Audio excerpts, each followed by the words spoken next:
Express, an international courier service.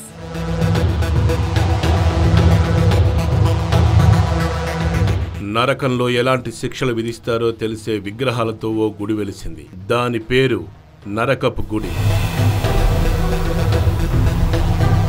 మనిషి భూలోకంలో చేసే తప్పులకు నరకంలో యమధర్మరాజు విచిత్రమైన శిక్షలు విధిస్తాడంటారు. నూనెలో వేసి వేయించడం, శూలాలతో పడవటం, నెత్తుటి ముద్దపై కారం చల్లటం, కొరడాలతో హింసించడం, ఇలా తలుచుకుంటేనే భయంతో ఒళ్ళు కంపించే శిక్షల లిస్టును చదువుతారు మనోళ్ళు. అయితే పైన ఎక్కడో యమలోకంలో జరిగే ఈ శిక్షల్ని భూమిపై ఒక గుడిలా స్థాపించారు. దానికి నరకం గుడి అని పేరు కూడా పెట్టారు థాయిలాండ్ వాసులు. థాయిలాండ్లోని చెంగ్ మయి ప్రాంతంలో వట్ మే కేట్ నోయి గుడి ఉంది. దీనిని నరకపు గుడి అంటారు. అక్కడ ఉన్న విగ్రహాలన్నీ పాపం చేసిన వ్యక్తులను ఎలా శిక్షిస్తారో అలా శిక్షించినట్లుగా ఉంటాయి.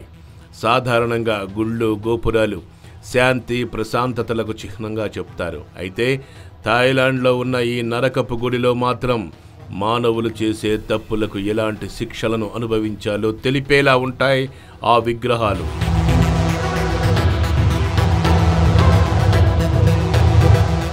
కడుపులో నుండి చీల్చుకుంటూ వెళ్లే శూలాలు శరీరాల్ని రెండుగా చీల్చి ఒక ఇనుప చువ్వలో ఉంచటం, వినటానికి చూడటానికి భరించలేనంతగా ఈ విగ్రహ స్థాపన ఉంటుంది. అయితే ఇక్కడ చాలామంది సన్యాసులు ప్రశాంతమైన జీవితం ఎలా గడపాలి, మనిషి ఎలాంటి జీవితంలో ఉండాలని కొందరు చెప్తుంటే, ప్రొఫెసర్ క్రువి సంజలికోన్ మాత్రం మనిషి ఎలాంటి తప్పులు చేయకుండా హెచ్చరిస్తూ ఆ తప్పులు చేయటం వలన కలిగే శిక్షల్ని భయపెడుతూ ఈ నరక గుడిని మొదలుపెట్టాడు. అయితే ఈ గుడి మాత్రం అందరినీ ఆకట్టుకుంటోంది. ఇక్కడికి రావటానికి కొందరు భయపడుతున్నా మరికొందరు మాత్రం ఈ ప్రదేశాన్ని చూడటానికి చాలా ఉత్సాహంగా ఎక్కడెక్కడి నుంచో వస్తున్నారట. కొందరైతే ఏకంగా ఇక్కడే పెళ్ళిళ్ళు, పుట్టినరోజు వేడుకలు జరుపుకుంటున్నారు. ప్రస్తుతం అంత్యక్రియలు కూడా ఇక్కడే చేస్తున్నారట. ఏది ఏమైనా మనిషి చేసే తప్పులకు శిక్షలు ఎలా ఉంటాయో భయపెట్టి ఒక విధంగా ఆ తప్పుల్ని ఆపుతున్నాడు అని చెప్పాలి.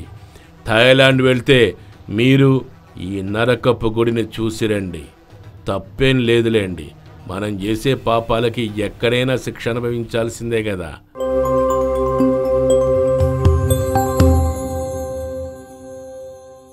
హాయ్ యోయో వ్యూవర్స్, సబ్స్క్రైబ్ చేసేటప్పుడు అక్కడ ఉండే గంట సింబల్ను ప్రెస్ చేయడం మర్చిపోవద్దు.